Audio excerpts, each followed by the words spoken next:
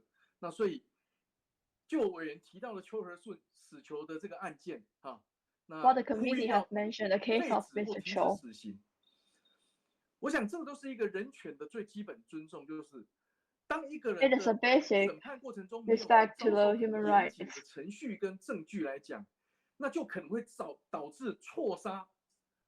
If the 错杀任何一个 procedure is wrong, it will make 古代的刑 people 法是宁可错杀 in the 100 wrong 人， way. 放过1人，这叫威权专制时代的主义。民 In 主 the 法 white 治是宁 terror 可放过 period, 100， 保护众生，共 the 同以严 government 谨的法治来 won't 遵守 let go 证据 any 法则跟程序 criminal, 正义， and 这个才 instead 是民 they 主 will 法 catch 治国家。 100.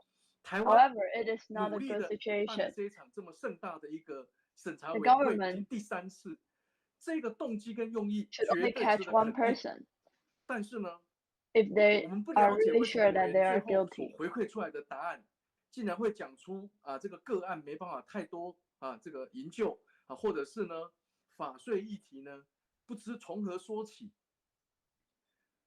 我就在想啊，或许 I'm 这 thinking 些 about 委员的国家来自于先进已开发国家， maybe 这些法 maybe 税议 these 题可能在 committees 各个国家的 come 国 from 土都已经 developed countries. 获得了适度的保障，或者是法治的落 Their 实。 rights are protected 所以呢， well by 在 their 人权 countries 保障 because 的过 their 程中， countries are developed. 好像一个美女要出去参加宴会一样或帅哥啦，帅哥不要讲美女不然又有 It's like a 两性 handsome guy 不那个平等问题我就讲帅哥他努力的剪头 dressed 发 well to go on the 剪 party. 鼻毛、刮胡子就说我也没关系 It 啦。 takes a long time to 然 dress, 后呢，弄得 settle 的漂漂亮亮的，为什么？哇，我的同婚， and he makes 我的这个 himself 两性 very 平权， handsome. 我的这个原住民人权重视， And it's 我 just 的 like 这 what 个 our 死刑犯 government 营 is 救，我都尽 mentioning 量做到了。 about the freedom of 一对 equality. 应这个国际法规，哎呀，都有进步，哎呀，国家安全会也有，哎呀，每样都好像到位了。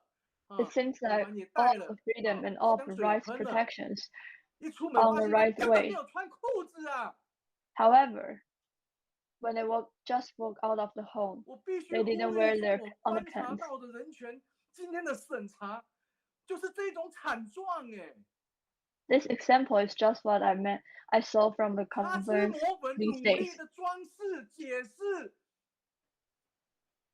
忘记穿一条裤子出门了。 The 小朋友 government 都看得到， forgot 哎 to 呀， wear 这个帅 its 哥你根本没 underpants. 穿裤子，或者国王你没穿裤子，没有人敢讲他没穿裤子啊！这来自于国王心意的启发为什么？大 If 家 a 被 king 法税 didn't 关 wear 头 his 压制不敢 underpants, 讲， no 被 one 警察 will 暴力 dare to 威 tell 胁， him. 被那些违法滥纪的官僚怎么样？限制了自由，限制了言论，甚至媒体被 Many 操控。 people are limited 这是 of 台 their 湾目前 freedom 最严 of 重的处 moving 境， by the illegal officials. 所以才会有公民朋友不畏烈日雨 This 淋， is why so 寒 many 风， volunteers 用自己最 they're not 真 afraid of 实的、 big 最热 sun 情的心 and 声 rains. 来表达给全世界来看来听。 What they want to do 这一 is 种 to 爱是 speak 最 for 伟 the 大的 right 爱， thing. 是真正关怀人权、真正审查，让台湾更进步的动能。 So I wish 最后我 for 要 a 讲一个案 truly 件， review. 我刚刚为什么有这么斩钉截铁讲这些状况？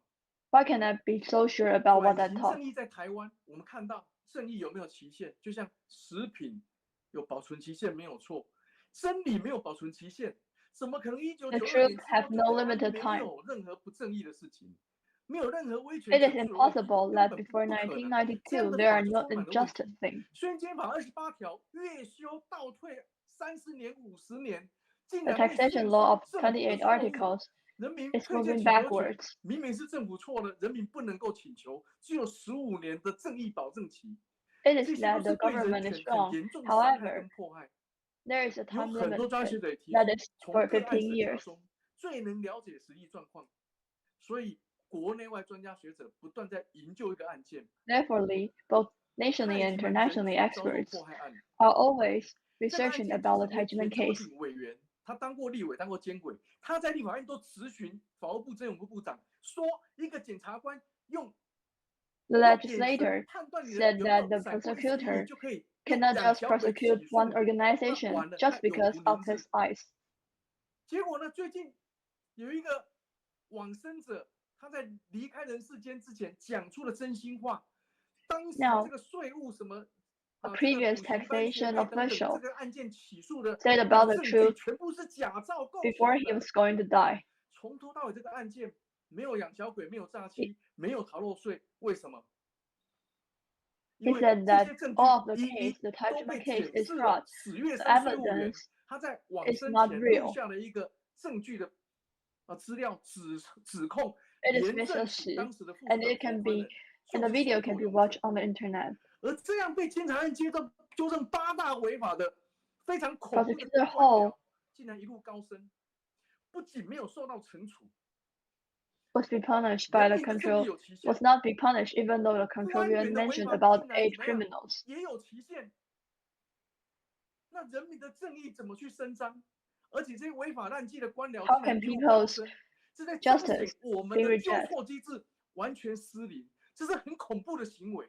All of our 为 ruling 什么国家 system 安全委员或 are 监察 fake. 院，或者是公务 It 员 didn't work at all. 应该对违法乱纪的税务官僚或者是法务官僚都有纠错 So 机 the 制？ government 如果 and 没 the 有的话，这 system 些 and the 人 law 他每天 should have 结党 some 营私， system 造成 to 台湾的 punish 贪腐 the illegal 没有办法纠错， officials. 没有办法落实转型正义，所有的法律 Otherwise, 都是 the 空的。 government cannot implement 因为 transitional 回到 justice, 头来，就是回 and 到 the 权力。 government cannot work 反 really 正看 well. 我怎么干，掌握权力由我说了算。台湾现在这种威权遗毒仍然在。 Now, 为 the 什么很 Taiwan 多专家学 government 者不断大声 is 疾呼， still 甚 working 至 at the same 意 time 大 of the 利的 white 宗教 terror time. 维权 They're 专家 using the authoritarian 马西莫·因特比尼教授等25位国际维权人士写了信 Many 函给小英总 international 统， experts 针 mentioned, 对这个案 including 件 Massimo, 紧急 Professor 国际营 Massimo. 救啊！去年12月，为什么？这个案件已经26年没有平反， They 上 mentioned 万 that 的 Tai 家 Ji Men 庭 case has 家 been 破 already 人亡 26 啊， years. 正义无法 It is 伸 still 张。 not redressed. 圣经说救一个人就救 The 了全 justice 世 is 界， not redressed. 救了邱和顺，就救了整个台湾的刑事诉讼证据法则跟程序正义的维持，救了太极门上万个家庭，可以拯救多少？ If the government saved the case of Mr. Cho, 所以 it 我 saved 非 all 非 the 常不 system 能 of the 接受 criminal. 什么个案不能探讨，没有个案 Namely, 就没有通案。我们在抓 if the 案 government 抓仔细研究每一个灾 rejects 难， the case of Tai 从 Ji 灾难 Men, 中获 it 得 can 经验， save the whole 从 system of 亡者 taxation 从恐 system 怖的灾 and 难 the 事件中 system 汲取教训。 of bonus 他 system. 的抢救是如此，人权抢救难道不是如此？法治的维持，人权的保障难道不是如此？我不能接受什么叫做不谈论个案，因为所有的 I 通 cannot 案都是由 accept 个案 about 累积而 what 来 we cannot 尤其是 talk 指标 about 性 one 案件， case. 尤其是超过 It is 20 a 年、30 landmark 年的案 case. 件。 It is a case that has been already 大冤在里面 26 years. 所以这些人努力的不屈服、不妥协，这也是为什么要营救每一个人权案件，可以带动改革最关键的。所以我这是可能我们在网络上这样看、这样听，也没有 So 了 this 解 is 我 what I 讲 saw 的全 on 貌 the internet. 但如果就这几点我的解读我觉得我比较认同吴景 This 英教授 is what I 是 will 法 interpret. 界的很权威的教授他讲的这 I 个要 agree 靠 with 别人真的 Professor 要靠自己。 Wu. 请委员来做外部介入很重要，代表这个国家有意愿改善自己的人权跟法 It 治 is 的规则 important 跟 that we 现况。 invite all of the 但是如果 international 你找 experts 来 of 是 the 来 covenants. 擦脂抹粉，或者是来帮你背书，或者是用 However, 一颗遮 the 羞布， government 好像我们一 should 切 not 都完 invite 美了。 them just 那 to 这样的 do 话 the 不如 fake 不要 dressing, 因为会让这个问题没有办法真正获得 because 解 it 决。 will make 所以 the 我也很感 problem 谢今 more 天有 severe. 这么多国内外专家学者共同在线上跟国际关注这个台湾的审查案件。